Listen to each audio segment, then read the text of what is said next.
Hello everyone, this is Mansi from evidyati.in. Coming to question number 7, exercise 9.1. So now in this question we have rewrite the following rational numbers in the simplest form. Simplest form मतलब last question में हमने देखा था simplest form में होता है अगर दो numbers किसी same table से कट हो रहे हैं तो हम उसको कट करके ऐसी फॉर्म में लिखेंगे कि उसको फर्दर कैलकुलेट या उसको फर्दर कट ना किया जा सके। जैसे कि सबसे पहले आपके पास है -8/6।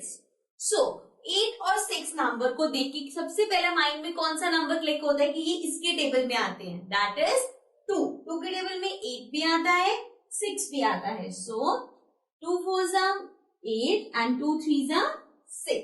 So this will be -4/3. So इसका मतलब है कि इसका सिंपलेस्ट फॉर्म होगा -4/3। सिमिलरली पार्ट नंबर 2 में आपके पास है 25 and 45। अगेन दोनों के पीछे 5 है। वी कैन सी कि 5 के टेबल में दोनों नंबर्स आएंगे। सो 25/45। नाउ 5 के टेबल में 25 कब आता है? 5 5s are 25, 5 9s are 45. So this will be 5/9. ठीक है। Now third part is -44/72. Now इसको हम स्टार्ट करेंगे 2 के टेबल से, बिकॉज सबसे पहले माइंड में 2 का टेबल क्लिक होगा।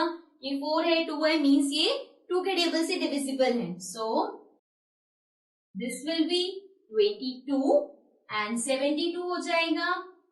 2 के टेबल में 7 नहीं आता, 3s are 6 आता है, 1 बचा 12 हो गया। So that is 2 6s are 12। Again 22 36 फिर से 2 के टेबल से कट हो सकते हैं। So this will B 2 1s are 2, 2 1s are 2। Now again 2 1s are 2, 16 बचेगा, that is 2 8s are 18।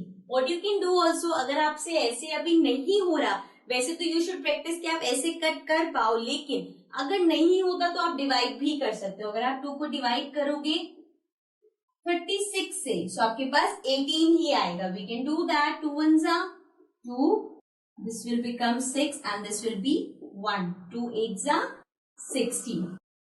Fine. So now we are left with -11/18। अब 11 और 18 किसी भी टेबल में नहीं आते, मीन्स वैसे आते लेकिन दोनों किसी सेम टेबल में नहीं आएंगे। सो इसकी सिंपलेस्ट फॉर्म होगी -11/18। Fine. So let's come to the last part. Now coming to the last part. Last part में आपके पास है -8/10। अगेन 8 और 10 किसके टेबल में आते हैं? 2 के टेबल में। सो 2 के टेबल में 8 कब आता है? 2 4s are 8 and 2 5s are 10. So this will come as -4/5. Simple, isn't it? So now this was question number 7. Let's come to the next question.